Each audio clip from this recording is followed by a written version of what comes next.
What's going on, Niner fam? It is me, Peter Lucas, and I'm here with Mr. Worldwide, Chris Polo. Like, that is going to be his name from now on. So you might as well just get used to it. But this is Kevin. the Niner Fanatic podcast, and I'm stoked to have this guy on while he's still talking to the little people. But Chris, why don't you tell them where they can find all? I don't know if we've got time in the whole show to hear all the places you're going to be in. But try and narrow it down. So if you go to my Twitter, it's in my display name, Chris Polo 2_. Just go to my link tree, the Polo Show podcast. I'm going to start doing live streams for that. That'll be in the link tree, every platform I'm on there. I write articles for Stadium Rant at Niners Empire. You can find my articles there. I'm also going to be their podcast host over there. And once I get that going, I'll put that in the link tree. So basically just follow me on Twitter, subscribe to the YouTube channel, hit the link tree if you want to find anything regarding where I'm putting my content. Cool. And I mean, in reality, I'm a loser. Like, I'm only on YouTube and Twitter. Like, so if you really want to hear some good Niner content, please come and visit my YouTube page and check out all the Niner content creators. Like, we have probably the most diverse set of content creators of any team in the NFL. So if you're interested in the 49ers and you really want to hear some different points of view on this team, come and check us out. But today we're going to be talking about we've got the show. We've got the game tomorrow against the Texans, final preseason game, right? And it's gonna be. We're finally gonna get to see Trey for probably more than one or two drives. I know he said it was gonna. I know Kyle said that it was probably gonna be 2 drives, but I think that they're probably going to leave him in there till close to the end of the second half. But how long do you actually think that Trey is going to play? Like, let's just start there. I think it's going to depend how they start out. Like, if the offensive line, like if the tackles are just collapsing in pass protection, I don't think he'll be out there too long. But if they're holding their own, I think that he can get like 20 to 25 snaps. I think he got, what was it, like 11 or something like that in the first game? I can't remember the number, but I could see him getting like 20, 25 snaps, regardless of how long that takes to get there. I do want to see him get more reps. I know he had the joint practice, obviously, and he's had camp and he had the Green Bay game, but I do want to see him get some more game reps with these guys. Especially, it's a lot different trying to evaluate some players, whether they're going to make the roster or not, when you're watching them with a Nate Sudfeld and Brock Purdy offense versus a Trey Lance offense when it comes to the quarterback. So I would like to see him out there a little longer for certain guys that could be out there with him, just to see if it does make a difference. I think he won't play the whole first half, but I think he will get into the second quarter. Yeah, for sure. Like, I think that I don't necessarily think he's going to play the whole second half, but I really think that we're going to get to see a few drives, and we might get to actually see some wrinkles before game 1. Who knows? Kyle may just keep it vanilla the whole time.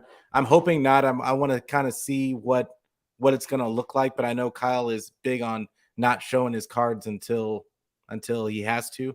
So, but I'm excited. I'm excited to see Trey Lance. I know everybody in Ninerland is excited to see Trey Lance. Like, maybe we can stop speculating on a lot of the stuff that we've been seeing on there. I'm just so ready for all of it to be over and the games just to start, and we can finally put to rest a lot of these tired narratives that have been going on. But so something got me thinking about this today, and I don't know how you would feel about it, Chris. But what if, and I don't think that they plan this by any stretch, but what happens, and I don't want to see this happen, but like for if they're keeping Jimmy, just to see if Trey, makes it through all the way through training camp, all the way through now. I don't think they plan that, but I think now, like, they're not gonna really release him until probably right before they have to. And I'm wondering now if they're not just, instead of releasing him right now, what if they're just not releasing him so that, just in case something happens before the season starts. Oh, I think you know how I would feel about that. Yeah. but I know that's going to start a shit show, but yeah. the reality is it's a possibility, just because anything can happen. He's going to play a half of football. Trey's going to play a half of football, and as we've seen, anything can happen. Yeah. I think Jimmy's gone regardless. I think it would take like some really crazy scenario for them to even consider him being here. Because first of all, let's say, actually, no, I'm not even gonna say it. Let's say something really unfortunate happened at the quarterback position. I'm just gonna say that, where Jimmy had to play. He hasn't had a playbook all offseason. He hasn't been taking reps with any of these guys. I think that alone, like, no matter what kind of cements, he's gonna be gone regardless. They guaranteed money to Nate Sudfeld. They didn't do that for him to be a third string QB who's not even True. suiting up on Sundays. So I don't think he's going to be any type of insurance, like in terms of injuries or anything like that. I think he's gone on August 30th. They're going to wait till the last second to see if maybe one team will bite. And I just wrote a whole piece on why it would be really foolish for a team to do that, because you're days away from the Niners essentially either having to cut him or having to make one of the most ridiculous business decisions any team could ever make by keeping a essentially fourth string quarterback away from the team, taking up $25 million in cap space. So Yeah. you just got to wait it out. If you're another team, I don't think he's going to be injury insurance. There's been multiple things. I know Nate, for instance, has been really nervous about this because of the stuff that like Jed York said about how he would be happy to keep Jimmy. And I know like some people are kind of nervous, like, oh my gosh, what if they actually do, and try to wait for the trade deadline. But they've done multiple things to show you that they're going to get rid of him. Yeah. The Nate Sudfeld guarantee, like I said, not giving him a playbook, not having him participate in any of the team programs, no training camps, all that stuff. He's not been a part of it. They literally said in press conferences, like, Jimmy knows we're going with Trey, and he knows we're moving forward with this. And they keep talking about how hopefully they can find the best scenario for both sides. That's kind of like, we're just trying to part ways in a way that works out for both sides, meaning we can hopefully get some compensation. He can go somewhere where he essentially would be able to actually play. But it doesn't mean they're going to reach a scenario like that.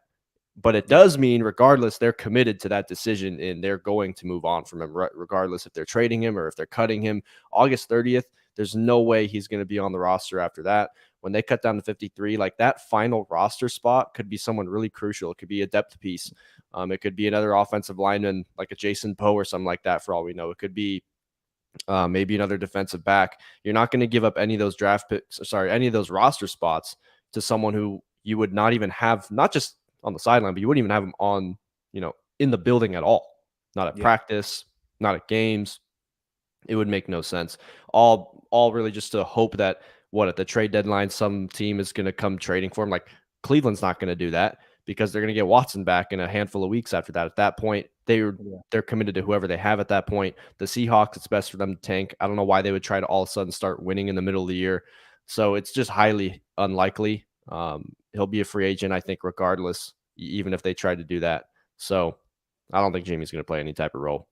Yeah, I completely agree. I want to be I'm gonna be clear on this, that this is not my take.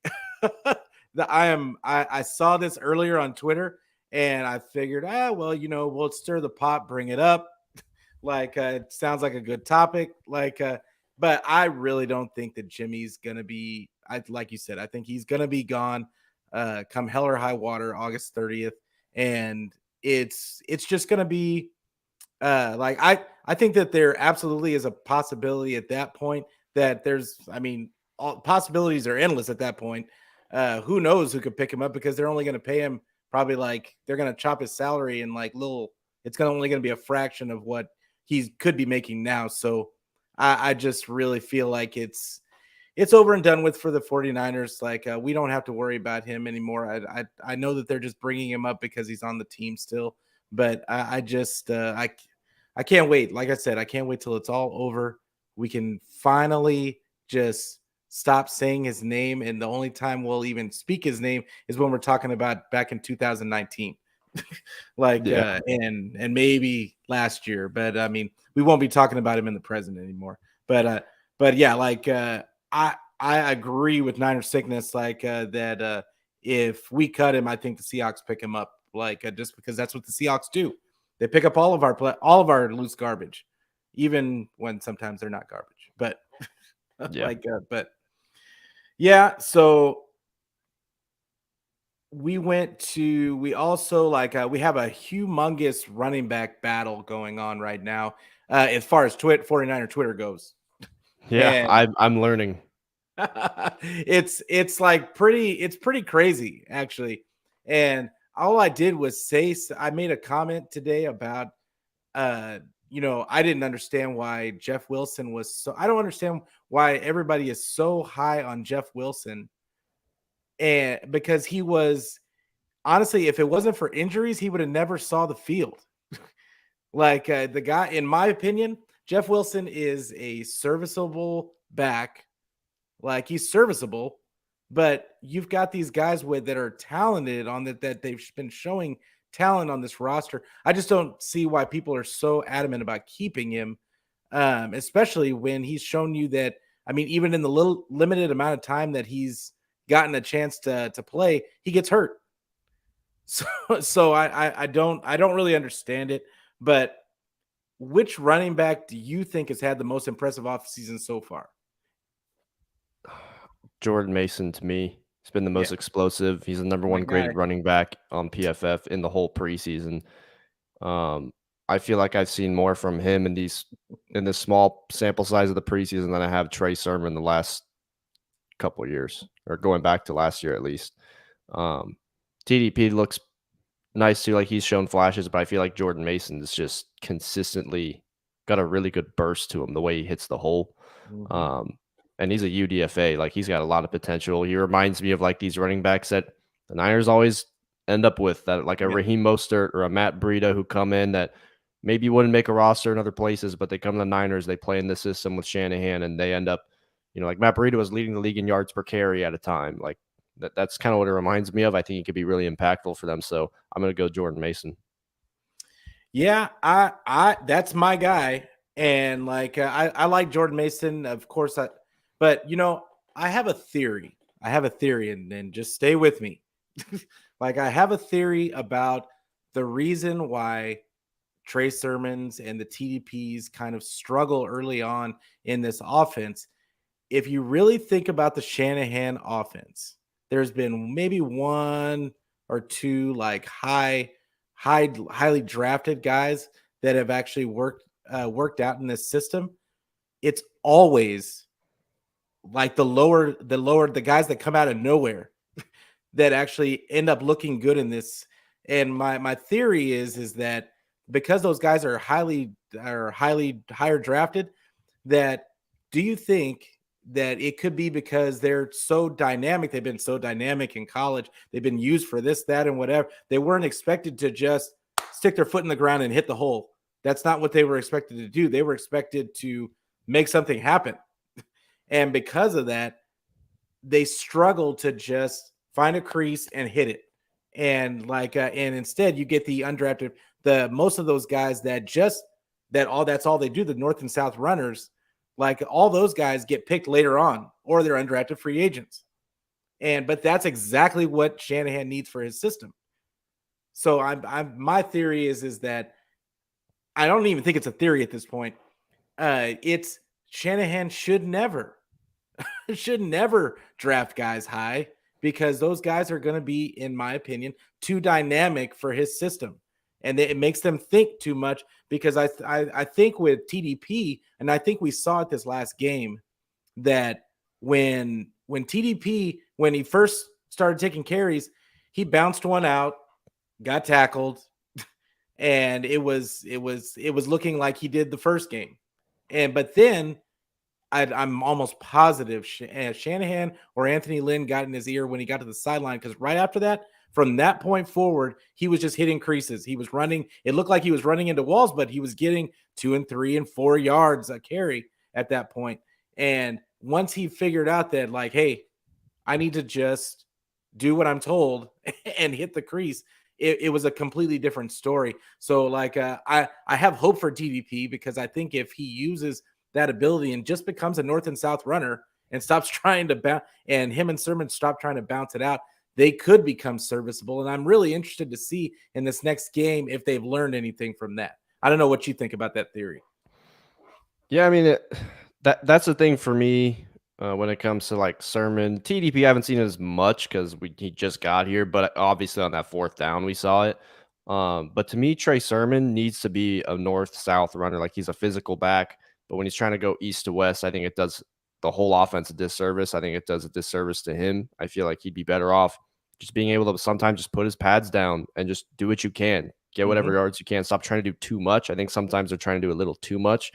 Um, sometimes you just got to be simple. Just operate the offense the way it's supposed to go. That's kind of the way that Shanahan's offense is. It's really well scripted. And that's actually a reason why I do believe in Jeff Wilson. I am actually one of those people that do think he is going to be the second running back because he's experienced in the system. I know he's had some injury concern. Obviously, when healthy, though, I think he was pretty damn good. I mean, 2020, he was averaging over 4 yards a carry. He was averaging nearly 4 yards a carry last year, and he was battling injury because Shanahan just spoke at the press conference and basically talked about how for Jeff Wilson, last year was all heart. Like, he was not healthy at all. He was playing through injury, and now he's healthy.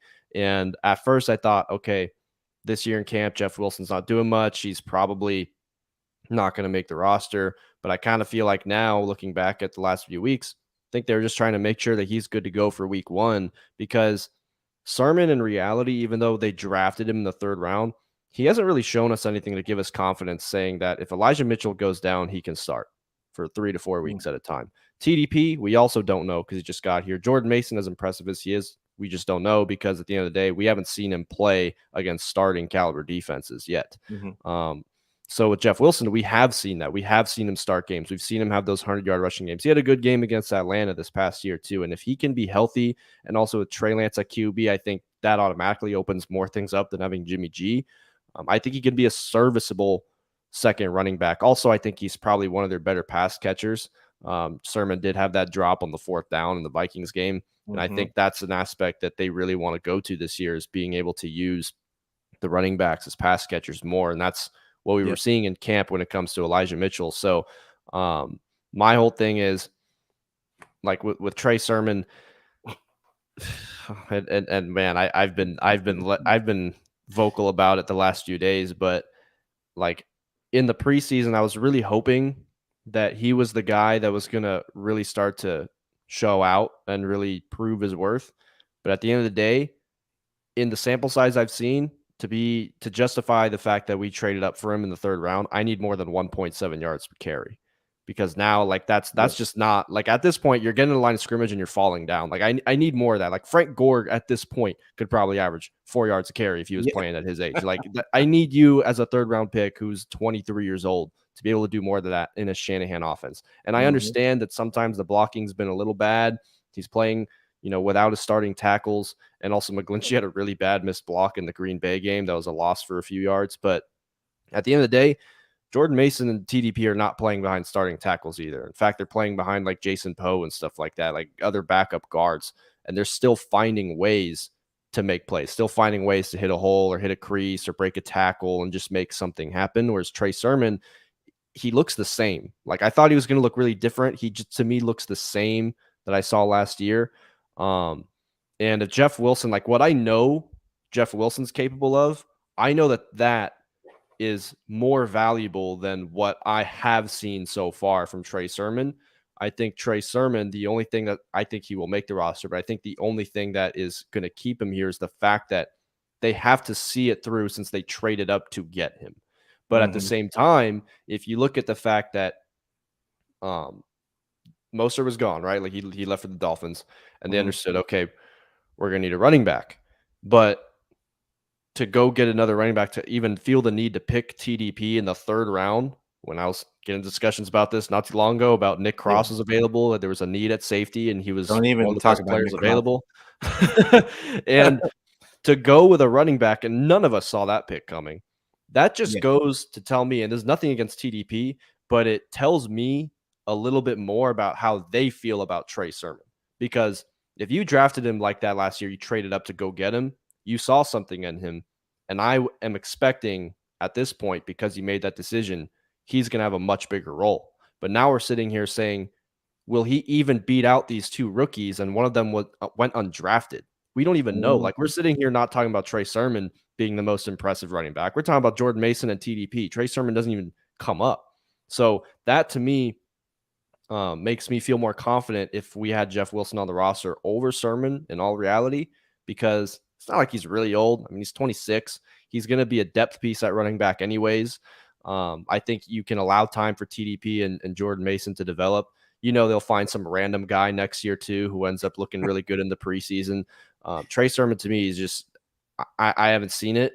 Hopefully, like, I really want him to be good, because listen, if he's good and we have Elijah Mitchell and TDP and Jordan Mason are here and they're developing, we're going to have such a great young core of running backs with Trey Lance, and Debo's taking carries. So I really want Trey Sermon to be good. Yeah. But I honestly don't know. Like, if I had to choose, I'm absolutely taking Jeff Wilson at running back too. And listen, like, there's a reason Jeff's starting tomorrow also. Like, I kind of felt like they're probably trying to keep him healthy. And now when he's playing, he's not coming behind Sermon. He's going in front of him. So I think it is also just he's a veteran, and Shanahan's going to be more confident in a veteran regardless. And I get it. I get it about like all the points about he's a veteran. I just don't value running backs. Like I just really don't. They've been able. It's shown that, like you said earlier, we can pick them up anywhere and make them anybody that I think anybody that's a north and south runner can succeed in this system. I just that's the way I feel about it. Yep. And it's not that I have anything against Jeff Wilson. He was serviceable when people are injured. I get it. But you have a wealth of running back talent right now. Now, if they get rid of Sermon, then I could see them obviously keeping Jeff Wilson. And I really think that that's the only thing, the only reason why I think that he's probably going to stay is because I just cannot see them letting Trey Sermon be like a 4th stringer going into the season as a 4th stringer behind all those guys. I like Jordan Mason. I like the way he runs, and I think that Shanahan has shown that he doesn't care about where you were drafted. He's gonna put. He didn't know that Elijah Mitchell was gonna be Elijah Mitchell last season. There's no way he knew that. But he knew that Elijah Mitchell was running the way that he wanted him to run in his scheme. And so he decided, hey, I don't care that I picked Trey Sermon in the 3rd round and that I traded up. I'm going to start this kid anyway. And and then it ended up working out for us. But I really just look at it like, I don't think Shanny cares about I don't think he has any kind of, I think he's learned from the past not to have so much, not faith isn't the word, but he not so invested in his guys. Like, I think he learned from the Jalen Hurds. I think he learned from guys that basically just not waiting to see if they blossom. If they're not ready to go, this is a ready roster right now. We don't have time to wait for you to develop. These are the guys that are going to get us there, but they have these dynamic guys like TDP. And if TDP figures it out, like I think I saw him do in the last game, I think this is a moot point about Jeff Wilson. That's really what I think about it. And if you're going to have Jeff Wilson be 3rd string, really, what is the point? Like, you could have Jordan Mason be 3rd string, and because he's obviously more dynamic. I think he's more dynamic than a Jeff Wilson. If you want to carry Jeff Wilson, because they can still put him on the practice squad if they wanted to, I don't think anybody would pick him up if they released him. I Like think Seattle would. I don't I think th- Seattle would. I think Seattle's going to pick up any running back we cut because they have an awful running back room over there. I don't even know who they have anymore. I think But one dude it's got injured. Chris Carson retired. I don't even know who's over there. In all honesty, I mean, they still got Rashad Penny. They still got what's that guy's name? I can't remember his name, but they've got two guys that I know. But I just look at it as Jeff Wilson is a serviceable back that I think that we can get that production from pretty much anybody. And I get what you're saying, except it's everybody but Trey Sermon, because Trey Sermon can't figure out to just run into a wall. and that's my thing with Trey Sermon. Like I do think he'll make the roster, but I feel like Trey Sermon, like if he's let's say Jeff Wilson goes out tomorrow, has a really good game, and he has like let's say 7, 8 carries and he runs for like 50 some yards, something like that. And Trey Sermon goes out there, gets like 6 or 7 carries, maybe 8 carries, and has like 25. Um, if it's at a point where he's consistently just the least productive running back throughout the Mhm. course of the preseason, Yeah, for sure. he should not have a roster spot. That's just where I stand with Trey Sermon. Like it's not political at all. I get they drafted him in the 3rd round, but it's kind of like Jalen Hurd. Like there it gets to a point where it's just become clear you're not going to be as productive as the other guys on the team. Um, even though Jeff Wilson's older, even though he's had some injury history, if he's going to be more productive this year or maybe the next 2 years, depending if he's here next year, I would rather roll with that than Elijah Mitchell goes down and we have to now rely on someone like Trey Sermon, who maybe he's out there and because he's out there, either Jeff Wilson's gone or maybe Jordan Mason's not active on the roster at the time on game Mhm. day, and we're just feeling held back in the running game and it's affecting Trey. I really don't want to rely on him. I really feel like, even though I do believe he'll make the roster, I do feel like he's got to show that he's productive and worth it in the middle of this season. Like Mhm. mid-season, if they're running the ball well despite him and um there's someone out there available, maybe a player gets waived kind of like Odell last year, or there's a free agent that's out there right now that just still isn't picked up, or if there's someone available for a trade, I could see the Niners acquiring somebody and looking at Trey Sermon and being like, there's your roster spot right there. And either flip Mhm. him in a trade or release him because you're in a Super Bowl window right now. There's not a lot of time for guys to just be too slow at development if other guys are developing faster than you or producing faster than you. If that's the case, it's just tough. It's, if someone outplays you, they're going to take your job unless you do something to make sure you keep it. And I don't know where Trey Sermon really stands on the depth chart. And I don't know that he's done much to prove that he can keep whatever spot that is, wherever they truly see him. So that to me is the biggest question. um, Trey I mean, Sermon, where is he? I don't yeah, even know I mean, where he I actually think is in the I depth think chart. he's 4th string right now. I think That's how he's I 4th see it. string on the depth chart. I think Jordan Mason is only 5th string just because he's undrafted. He's an undrafted guy. But Because I we also have to remember Debo's going to get carries. That's another yeah, thing, and I think Ray is going to be used in some aspects in the running game too. exactly. So there's a lot of carries to go I with look at it. different people. So how many guys do you think they keep? How many running backs do you think they keep on the 53 man?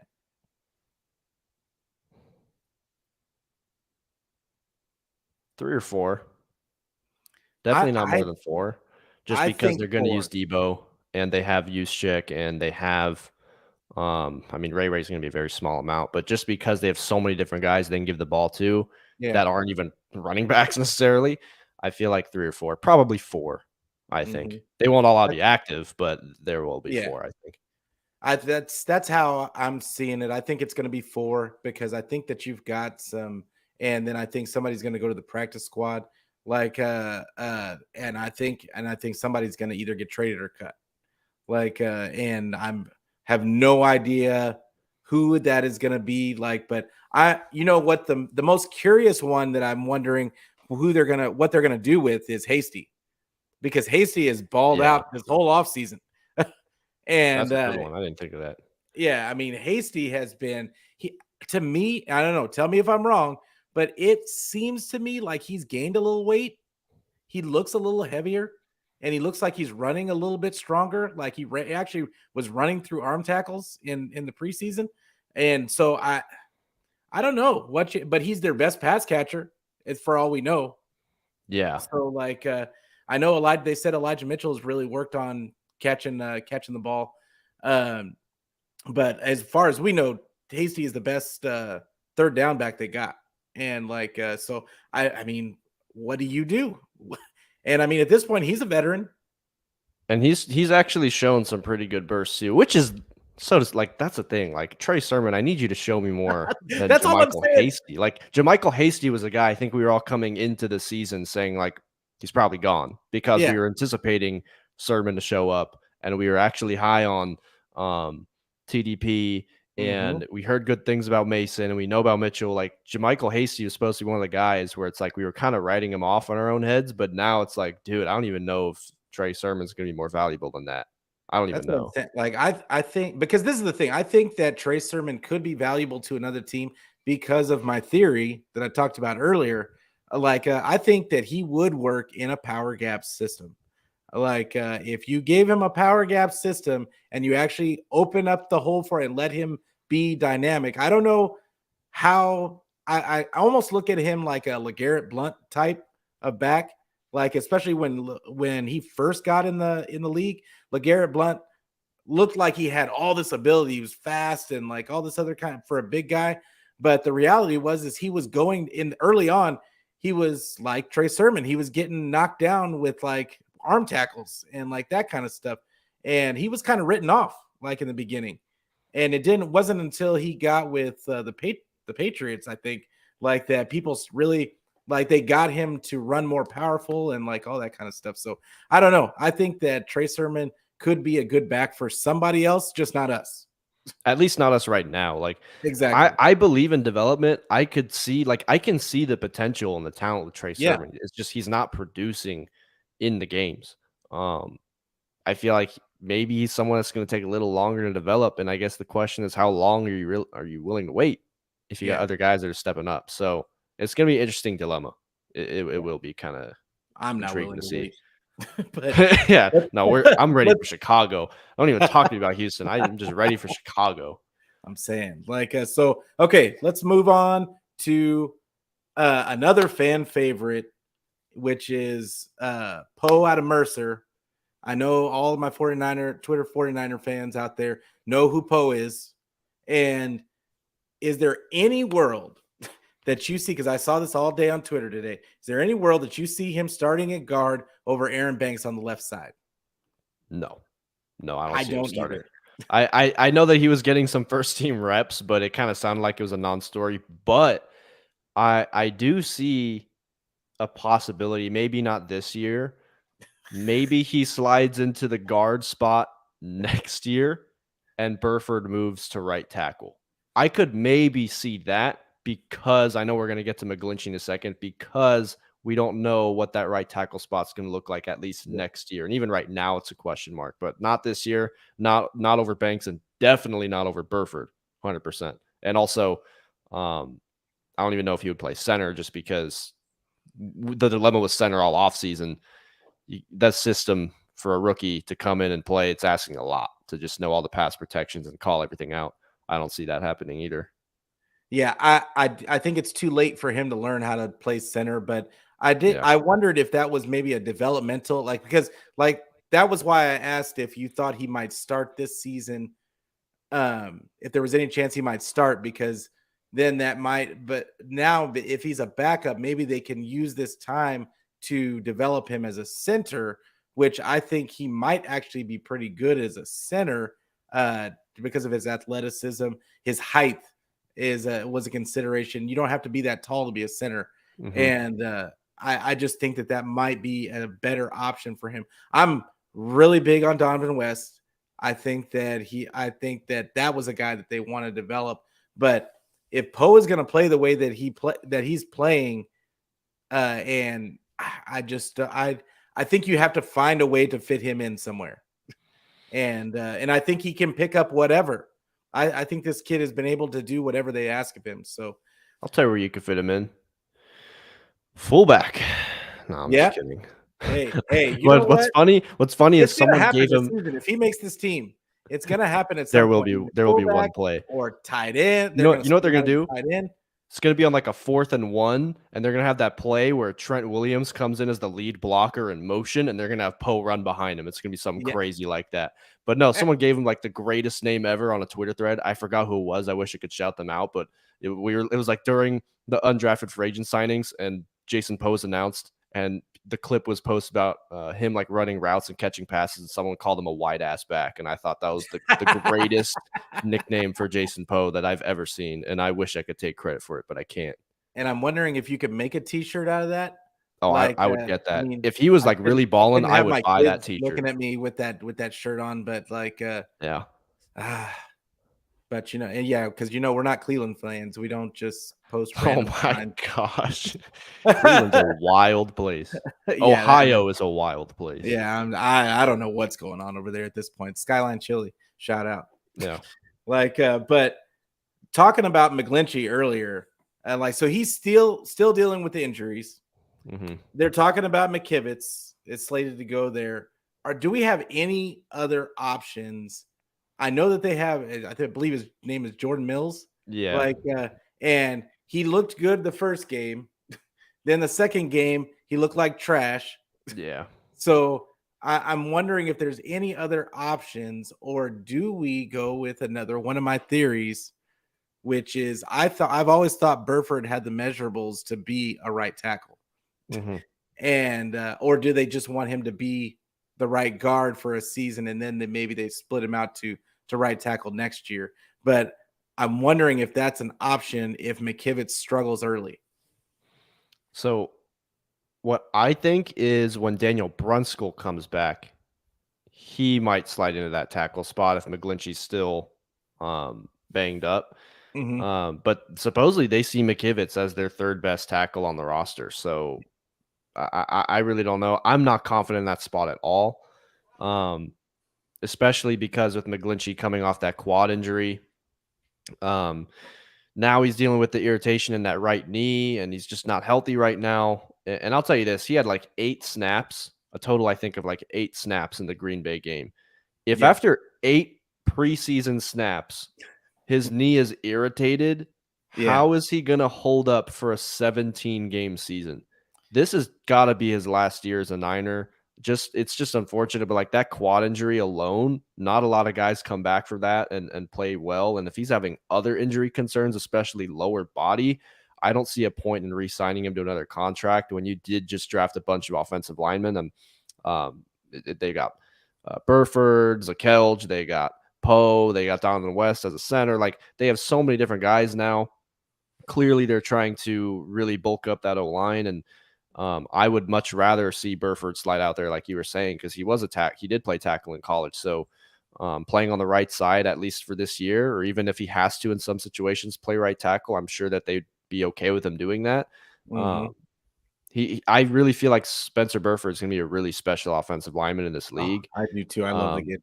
And I think they have so much like potential with that interior now. Not guys that can come in right away and be game breakers, but I think they're in a good spot with potential, like we were saying with like Jason Poe and Donovan West. So yeah, McGlinchey, I'm not confident in McKivitz either. I don't think there is another option though at this point, unless it's Daniel Brunskill, but he has injury issues also. Yeah, and this is the reason why a lot of people killed me on Twitter during draft season about like when I said that they needed to draft a tackle. Yeah. That nobody understood that they were going to have that the McGlinchey. Everybody thought that the McGlinchey injury wasn't going to bleed over, but the reality is we didn't know.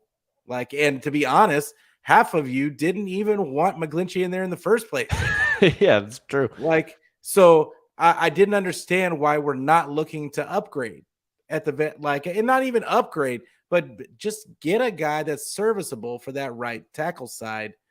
Like, and I like Burford. I think Burford has immense potential. The fact that Trent Williams likes him as much as he does says a lot. I think that says a lot for Poe, and it's it's just infuriating sometimes when we go back and look at these drafts, and like even the Jimmy Ward situation, we all said we needed a safety. Yep. Because not because we weren't like not because I wasn't confident so much in what we have at the starters, but the depth behind them was sketchy at best. Yeah. And like and that's why I say, because if anybody goes down, we're gonna be like scrambling around trying to find somebody. And now here we are. We could have had Nick Cross. We could have had Nick Cross, who we passed on twice. Yeah. Like, so, and he wasn't even like one of my guys in the draft for safety. I had two. It was Brisker. Yeah, I wanted Brisker. And also Brian Cook. Those are my two guys, but Nick Cross was a guy where it's like, okay, if he's there and we're in a position to take him, I would 100% take him. Yeah. And at that point, like I said, like we were talking about this earlier, like getting a running back to compete for the third spot on the depth chart. Yeah. It just, like from Nick a value standpoint, it didn't make any sense. Like Nick Cross at this point, it's not even about Jimmy Ward really getting hurt and he could play, but it's the fact that Jimmy Ward's going to be a 32-year-old free agent next year. I don't know how long you're going to continue to pay him after he tests free agency when you have the Debo salary kicking in and you're going to have Nick Bosa's salary kick in. How long are you really going to commit to Jimmy Ward? Are you going to pay him till he's like 35 years old and he's bound to slow down? Or do you want to go get someone like a Nick Cross who's just available and you just have the pick, so you might as well take it, let him develop this year, and he could be a potential starter next year? That's what I would have done, because at this point, people tried to, when I put that out there and everyone was getting like really, really defensive in my mentions about it, and people were bringing up, well, they have Odom. Well, Odom was here. He's here primarily for special teams. That does not make me very confident, knock on wood, if Jimmy Ward would re-aggravate this hamstring and be out for like 6 weeks. That doesn't make me confident saying we've got Ufunga, who, is essentially a rookie starter, and we have Odom, who is a special teams guy. Now, the good thing is the defense is so good at all areas that the safety position, it's not as important as it might be to other defenses, because I don't think a lot of these quarterbacks are really going to have time to throw the ball. And even if they do, we have two good corners and the best linebacking core in the league. So that's where they can get away with it a little bit. But from a value standpoint, I disagreed with it. Honestly, I think that they're going to get away with it this time.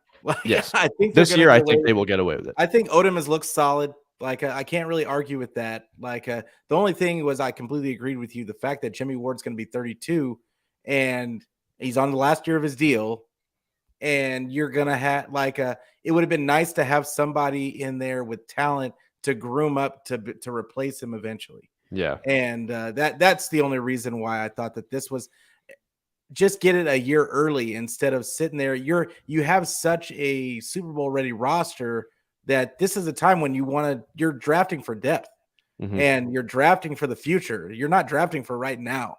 And that was, but now you look at all the guys in this draft class, and I want to say half of them are going to be starting. It's a crazy, it's just a crazy situation, and I can't really argue with what they do, because 9 times out of 10, they're right, and they end up doing well. So I can't really argue with it. It was just a preference and an opportunity for me to say I told you so. and considering they didn't have a first round pick, I think this is the best draft class they put together, considering the circumstance of not having that first rounder. Yeah, for sure. I thought they did incredible for that fact that they didn't have a first round. It might actually be better that they don't have first rounder. They might want to give away unless you have the second pick and there's a Nick Bosa there. It's probably better you don't have a. Actually, no, they messed up the third pick. I don't even know about that. That's true.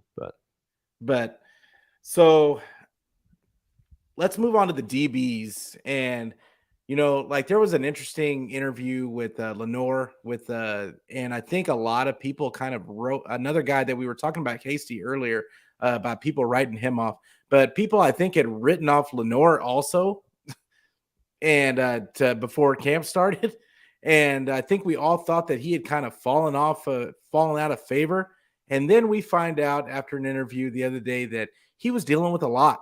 He was dealing with a Yes. whole lot. And I think it's kudos to the 49ers organization for letting him deal with what he had to deal with and not pushing the issue and not pushing him out the door when it didn't when he wasn't really like contributing, because that would have been easy to do, Yeah. like especially having Samuel Womack come through the door. But I don't think any of us could have thought that Lenore was. I had been saying for a while that Lenore should be going after the nickel spot, but I don't think we knew that he was going to be as good as he's looked in this offseason. The kid has looked on outside and inside. He's looked good. Yeah. So it's going to be, and the kid is one of the, I want to say he's one of the hardest hitting guys out of the DBs on this team. Like, He had a good game in Minnesota. yeah, I'm really impressed with Lenore, but with Lenore playing the way he is, do you think he's a threat to Womack's stranglehold on the nickel spot, or should we just be happy with with him giving us depth? I think Womack, just based on stuff we've heard, based on watching the games, I think Womack is going to be the starting nickel corner. Because also imagine Womack out there with Charvarius Ward and Mosley playing corner with the starting linebacker core, with the starting defensive line out there.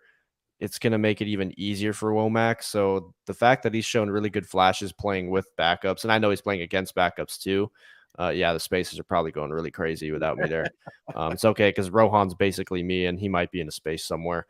But yeah, I think Lenore for me, he's a depth piece, but I think he has surpassed Ambry Thomas in the Mm, depth chart.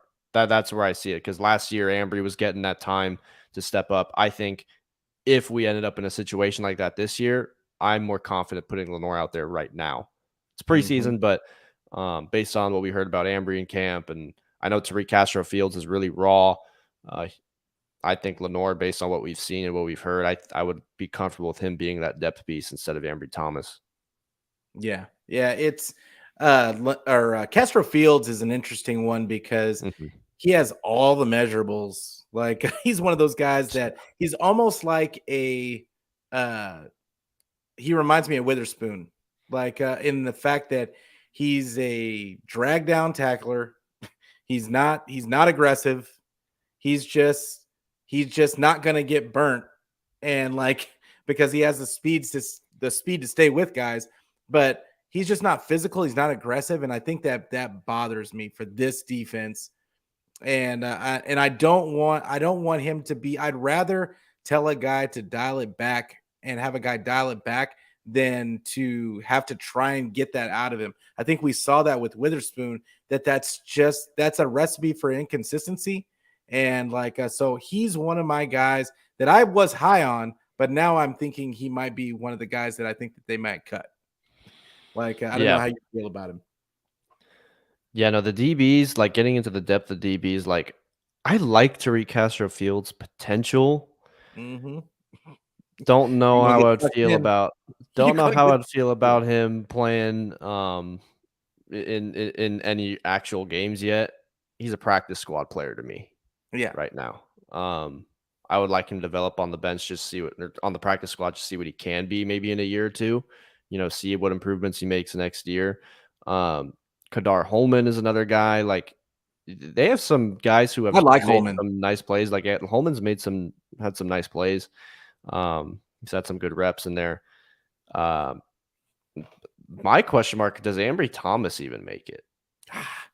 I think that they like Ambry. I think they Like, like Ambry too, but he was really getting picked on in camp. I mean, he is getting to the yeah, point where he was being demoted. Actually, Tariq Castro Fields took his spot. I don't know if he's still there, but he took his spot at one point on the yeah. depth chart during camp. Like, whew, I don't know. Like, probably they do, but that would be interesting if that was It one of the surprising ones. it would be crazy if I think it would be crazy if Ambry got cut. Like Yeah, I think he's got to he stay still. because he notoriously last year deal. He wasn't a good practice player, Yeah, and he was getting burnt early on. I just think he's another guy that he goes as his confidence goes. And like if he gets once he has a couple of plays to kind of build up that rhythm, Like then he starts getting confidence in himself, and then he can't be. Then he's guarding. It doesn't matter. Nobody's burning him at that point. Like and I think that we saw that last year, and but I don't think it matters. Mhm. Honestly, I just don't think it matters. I think we're at a point like with when you've got Shavarius Ward, E-Man, uh, and Womack, and then you've got a Lenore to kind of back up whoever, and then we're gonna have Verrett give us whatever he can give us, Yeah. whenever he can give it to us. It's I think that's enough. Mhm. You I do might too. try to sneak Castro Fields on the on or Ambry Thomas on the either one of those guys on the practice squad. But I think one of the Ambry Thomas probably wouldn't get picked up. I don't think, but I think Castro I don't think Fields so would get either. picked up. Yeah, I think so. I agree. I think it would go that way also. So yeah, I don't know. I think you might try to sneak Ambry onto the practice squad, but some team might say, "Hey, we'll take a flyer on what he did last year and Mhm. see if we can't bring that out." So I don't know. I don't know. But I'm pretty, it's you could see this coming once we saw the draft and once we saw the team building that they were doing, that the amount of depth that this team has is just crazy. And I think it's just driving us fans crazy trying to figure out who they're going to keep, because somebody's going to be pissed off on cut day when they have to go from 80 to 53. Yeah. Twitter's going to go on fire that day. Mhm. I'm just letting you guys know right now, be ready, because your favorite player is going to, one of your favorite players is going to get cut, and it's going to, just don't throw yourself in traffic. That's all I got to say about it. Yeah. Yeah. But let's move on to Drake Jackson, another one of my guys. That I shouldn't say he's my guy. He's really Roscoe's guy. Like, Yeah. but Drake Jackson's been USC. killing it, killing it. I mean, anytime this guy touches the field, it feels like he's flashing. And even when he gets, even when he doesn't get to the quarterback, like he's in the frame somehow. His arm, his legs, something. He's somehow in the frame. So I mean, do you think it's possible that he might be a starter opposite Bosa week 1? Week 1, I think, would be tough because he is still raw, but I think he will have some starts in the year. I love Drake Jackson. I hope Roscoe never hears this, but I love Drake Jackson. I when I'm watching him play, he's everywhere. We in the Harbaugh days and in the Shanahan days now, we usually have like there's one or maybe two guys in the defensive line that are just relentless going after the ball. Uh, like Justin Smith was like that a lot Mhm. of times too. Nick Bosa's definitely like that. I kind of see that element in Drake Jackson's game where he's just relentless to get to wherever the football is. Like in week 1 of the preseason, when Jordan Love scrambled to the left, Drake Jackson hit the ground when he was rushing the passer, manages to get up and run down Jordan Love at the defensive end position, from as an edge rusher, being able to do that. And then obviously when he's applying pressure in the Vikings game, that caused an interception, it caused an errant throw. Like he's just constantly making things happen, and we're not even seeing him do this with Bosa on the other side. So if Bosa's on the other side and you have Armstead and Kinlaw, I think that could be really dangerous. Starting week 1, I don't know if they'll do that, but I think at some point in the year he'll get some starts just because that other side just tends to rotate a Yeah. lot. You have a lot of different options you can go there. I You've got mean, you got Drake Ebukam, Jackson. Teray, Kerry Hyder. You've Yeah, got you Drake got Drake Jackson. Jackson. There's so many Yeah, people. it's too many to pick from, and it's just. But Drake Jackson, I would say, is probably the most.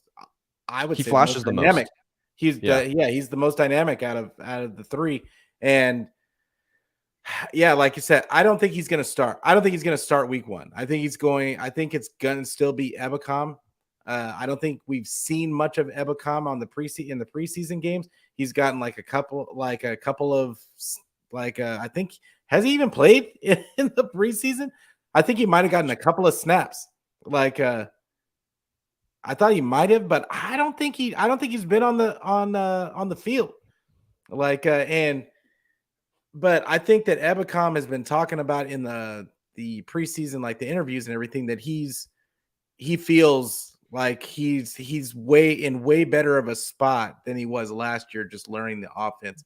And I think Ebicom's going to be a beast, also. But Drake Jackson, you were just talking about the relentlessness, and when you've got Bosa coming off the other side, I think Yeah. that it's going to be really interesting to see, because I think Bosa's going to at least play a series in this coming game. I'm interested to see who they start opposite of him, and we just want to get a glimpse, because I just think that this defensive line has and I talk about this all the time on my podcast. I talk about I stand over this defensive line. I think the defensive line is the most dynamic in the entire NFL, the most deep. But with Kinlaw and Eric Armstead and all these guys that they've got, and with Kinlaw flashing now, like that, Kinlaw's flashing Yeah. like we've never seen him flash. So I'm interested to see how how that's gonna look week one. And like you said, are these quarterbacks even gonna have time to pick on our safeties at all? Yeah, I really don't think so, especially week one. The way that Justin Fields has looked in the preseason, he doesn't even trust his offensive line. Good luck with that when, when you're going up against the Niners defense and they have the best linebacking core in the league. And Charvarius Ward and E-Man should be ready to go that day. Also, Jimmy Ward, I think, might even be playing too. In all honesty, like good luck Mhm. with that. Yeah, and which one of the defensive line who gets cut, or who's not there? I shouldn't say gets cut, because I think that they're going to trade somebody. And that's interesting you say that because what if Ebukam is a trade asset? I could see it, I because mean, Tomoko if Drake, Ture, yeah, Tomoko Teray, Ture has been balling too, and it would free up some cap and space where Hyder. they can go get someone else that is maybe a surprise cut somewhere else because of the cap space that would also free up. And if Drake Jackson, if they believe in him that much to give him even more reps in the regular season, they rotate a lot anyways. Yeah, That could be a surprising one. I know some people have thrown that idea around that, it frees up. I think it's like probably like 4 million yeah, cap something space, like that. something like that. And you can get a draft pick for him too. So that could be an option. I don't know. It's so hard to pick. You mean like just on the other side of Bosa or just the defensive line in Just general? defensive line in general, because you figure they've got to have at least they're probably going to keep, I mean, let's just look at the ends first off. Like, you've got Kamoko Ture, you've got Ebicom, you've got Drake Jackson, you've got Amenahu, you've got, who else do they got on that Kerry Hyder, Yeah. and who's been balling. And then on the interior you still got Ridgeway, who I don't think is going anywhere, and he actually flashed pretty good in the Vikings game. You got Kinlaw, you've got Kevin Givens, who's been balling. But I think the interior guys are gonna I think they're gonna stay where they are. But there's just so many that, I mean, where somebody's got to go. Like, they're not gonna keep all these guys, obviously. So out of that group, I think, like you said, I think that they may try to trade Ebicom. They may try to trade. I think like Amenahu might be a trade also. I don't think that they're going to release him. I No. think that they're going to try and they're going to try and stash somebody on the practice squad, and it's not going to. It's not. They're going to get picked up like Tanner Hudson did today. Does Jordan Willis make it? Ooh, another one. I mean, he was the hero of the Block the punt. yeah, I mean, he was the hero of that game. I mean, do you think he goes, because he hasn't really, I mean, he's been solid, but he hasn't really flashed at all. So that might be a cut candidate. Yeah, I because could see that. they also would be willing to use like Kerry Hyder and um some other guys inside too. Like Yeah, that's they're what I'm pretty saying. Like, versatile, so it's possible Jordan Willis doesn't make it. I yeah, don't I know. think two guys, at least two guys, are not gonna be here, like on that defensive line. And yeah, it's gonna be fascinating to see like who's actually and how they do it. That's what I'm most interested in seeing is how they get down to that because I just can't see them just letting these talented guys go, especially when a lot of them have been flashing in camp and in these games. I think it's an opportunity for them to trade some of these guys. Now the league knows that they got to get rid of them, Hmm. like, but I guess they don't want to put it up to the waiver order or whatever. So I don't know. Yeah, because Ebukam, I believe this is his final year of his deal. Yeah, So they with the not way gonna the pay money, him. yeah, with the way the money's working out, it maybe would make sense to get a draft pick out of that and let the other guys go, or as in like letting them play, let them get their run, and it might make sense. Yeah. Oh, I want to give a shout out to Mariah and a Niner sickness. All the guys in the chat. Like, make sure everybody that's watching this or gets to watch this or gets to hear it later on the audio version that Mariah and TL have their 49 Faithfully podcast this Friday. I'll be on that one too. Like, they're having their 100th episode. I believe you're on it too, right, Chris? We're on at the same time. Yeah. So yeah, we'll be on that the 100th episode. Come in, chat, get with the celebration because it's a milestone for them, like and for the 49er community. So make sure you guys check it out. And win some free stuff. Yeah, get you some free stuff. I'm trying to get that hat. I don't know. I spoke about it on Twitter, but that hat looks sick. That gray hat. Mariah just simply has to rig it for us. How about that? Yeah, that I mean, I don't think that's too much to ask. But let's move on. So I just spoke about Hudson earlier. Hudson, Gemmel, Schluter got cut yesterday. And I mean, I guess it's a little late already now, like because Hudson got signed by the Giants. Giants. But Yeah. which do you think Gemmel or Schluter make their? Oh no, and Schluter I believe got put on IR. He already made it through waivers and got put on IR, so he's not. Do you think Gemmel somehow makes it back? Because I he really didn't have a don't know. bad game in Minnesota. I thought he looked pretty solid, but I know they're I think they might try to sneak him onto the practice squad somehow. Yeah, they might try to sneak him on there. I mean, they're so deep. It's so hard whenever we're looking at all these names. Like Yeah, it he really might is. sneak. I think he might sneak his way onto the practice squad. Yeah, because I don't think he did anything for team to be like, oh whoa, like they're Yeah. gonna have to cut that guy. I need that guy. Now Like there are some teams that will probably look at guys that we have and sign them strictly based off the reputation the Niners have at finding underrated talent. yeah, But I think he can sneak his way there. yeah. I think like we were talking about earlier, I'm big on I just think that when we go down to this 53 man, like so many guys that people are high on are going to get cut or waived or however you want to. I think that they're going to use the injury designations to keep at least a few of them.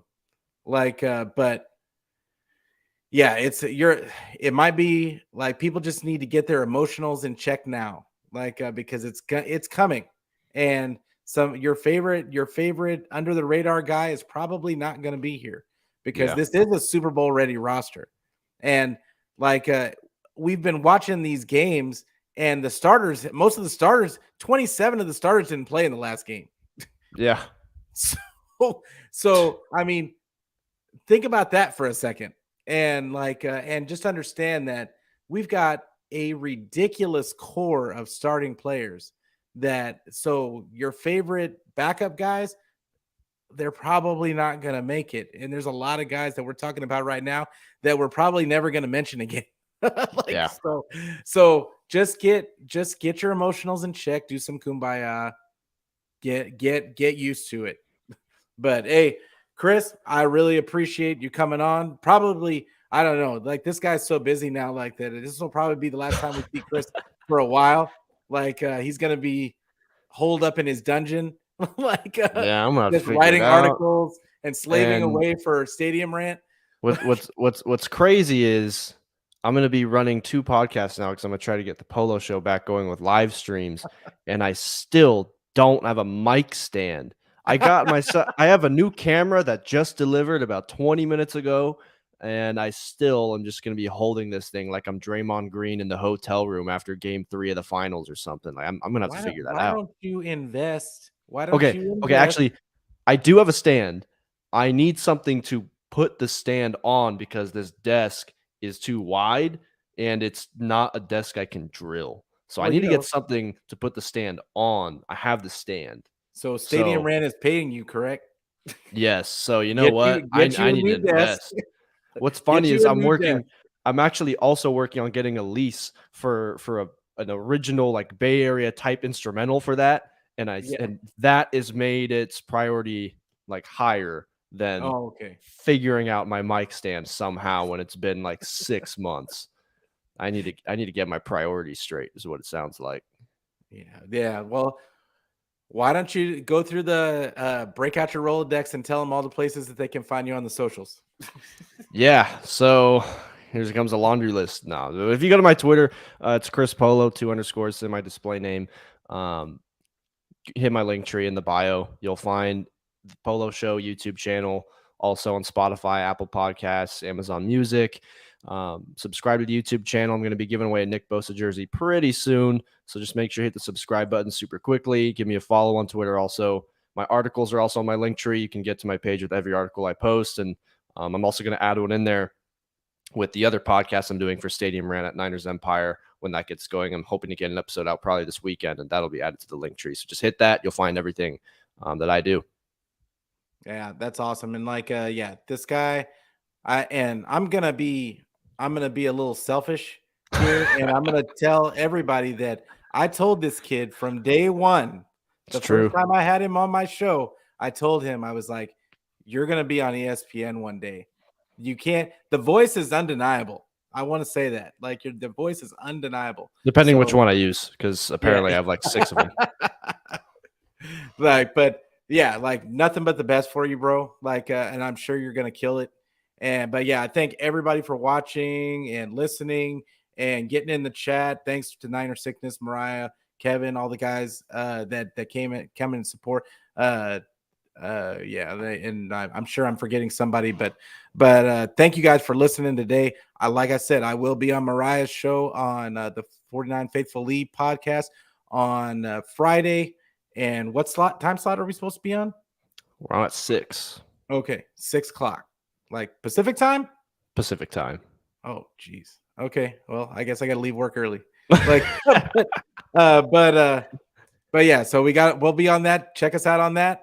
I also remember to share, like, comment, and most importantly, subscribe and tell all your friends, even if they can't watch the YouTube, they can always get it on all audio podcast platforms. Please, please, please share, support the community.